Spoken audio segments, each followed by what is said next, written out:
தற்போது கிடைக்கப்பெற்ற அண்மை செய்தி, நெல்லை டவுனில் செயல்படும் தமிழ்நாடு கிராம வங்கியில் மக்கள் அடகு வைத்த நகைகள் மாயமானதாக தகவல் வெளியாகியிருக்கிறது. கிராம வங்கியில் பல லட்சம் ரூபாய் மதிப்பிலான நகைகள் மாயமானதால் மக்கள் அதிர்ச்சிக்குள்ளாகி இருக்கிறார்கள். அது தொடர்பான செய்தியை அண்மை செய்தியாக பார்த்து வருகிறோம். மக்கள் அடகு வைத்த பல லட்சம் மதிப்புமிக்க நகைகள் மாயமானதால் வாடிக்கையாளர்கள் அதிர்ச்சிக்குள்ளாகி இருக்கிறார்கள். அடகு வைத்த நகைகளை மீண்டும் எடுக்கச் சென்றபோது நகைகள் மாயமானது தெரியவந்ததாக முதற்கட்ட தகவல் வெளியாகியிருக்கிறது.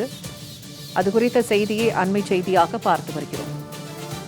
இது தொடர்பான கூடுதல் தகவல்களை நெல்லையிலிருந்து வழங்குகிறார் எமது செய்தியாளர் செல்வராஜ். செல்வராஜ், தற்போது கிராம வங்கியில் வைக்கப்பட்ட நகைகள் மாயமாகி இருக்கிறது. இது தொடர்பான விரிவான தகவல் என்ன, சொல்லுங்க. நிச்சயமா பூர்ணிமா, நெல்லை டவுனில் உள்ள காவல் நிலையத்துக்கு, நெல்லை டவுன் காவல் நிலையத்துக்கு அருகே உள்ளது கிராம வங்கி.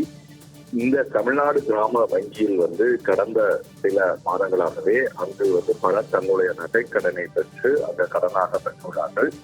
இந்த நிலையில் அந்த நகைக்கடன்களை திருப்புவதற்காக ஒரு காவலர் என்பது முழுவதுமாக தனது நகைக்கடனை செலுத்திய பிறகு தனது நகையை திரும்ப வாங்குவதற்காக வங்கிக்கு சென்றுள்ளார்.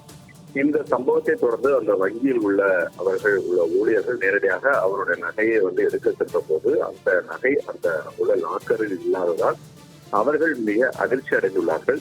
இதைத் தொடர்ந்து அங்குள்ள காவலரிடம் தங்கள் நகை திருட்டு போனதாக தெரிவித்ததால் அவர் உடனடியாக அதிர்ச்சி அடைந்துள்ளார். இந்த சம்பவம் தொடர்பாக அவர் தமிழ்நாடு கிராம வங்கியோட உயர் அதிகாரிகளுக்கு தங்கள் தகவல் தெரிவித்துள்ளார். சம்பவ இடத்திற்கு வந்த உயர் அதிகாரிகளும் அந்த வங்கியில் உள்ள அந்த லாக்கரில் உள்ள அனைத்து வங்கிகள் நகை கடன் மூலமாக வாங்கப்பட்ட அந்த நகைகள் அனைத்தும் ஆய்வு செய்த போது அதில் பல நகைகள் காணாமல் போனது என்பது தெரிய வந்துள்ளது. இந்த சம்பவம் தொடர்பாக உடனடியாக அங்கு நிரந்தர பணியாளர்கள் 4 பேரும், நகை மதிப்பீட்டாளர் மற்றும் உள்பட 3 தற்காலிக பணியாளர்கள் ஆகிய 7 பேரிடம் தனித்தனியாக விசாரணை என்பது மேற்கொள்ளப்பட்டன. அந்த விசாரணையில் அவர்களுக்கான தீர்வு என்பது கிடைக்கப்பெறாத காரணத்தினால் அவர்கள் உள்ள அதிகாரிகள் நேரடியாக அங்குள்ள காவல் நிலையத்தில், நெல்லை டவுன் காவல் நிலையத்தில் புகார் செய்துள்ளனர்.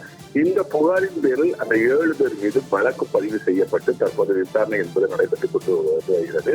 மேலும் இது போன்ற காணாமல் போன பல லட்சம் ரூபாய் மதிப்பிலான நகைகளுக்கு அந்த உரிய நபர்களை நேரடியாக அந்த வங்கிக்கு அவர்களால் வரவழைக்கப்பட்டு அவர்கள் முழுவதுமாக அந்த பணத்தை செலுத்த சொல்லி அவர்களுக்கான தொகை என்பது ஒவ்வொருவருக்கும் என்ன நகைக்கான அந்த தொகை என்பது உடனடியாக அந்த வங்கி நிர்வாகமே வழங்கியுள்ளது. ஆனால் இருந்த போதிலும் அங்கு ஆடிட்டர் அனைத்தும் சோதனை செய்த பிறகு இதற்கான வங்கியில் உள்ள பணத்தை எப்படி நீங்க ஒரு நகை திருட்டு போனது நபர்களுக்கு வழங்கலாம், இது தொடர்பாக காவல் நிலையத்தில் புகார் செய்யப்பட வேண்டும் என தெரிவித்திருந்தா நெல்லை டவுன் காவல் நிலையத்தில் புகார் செய்யப்பட்டு தற்போது விசாரணை என்பது மேற்கொள்ளப்பட்டு வருகிறது.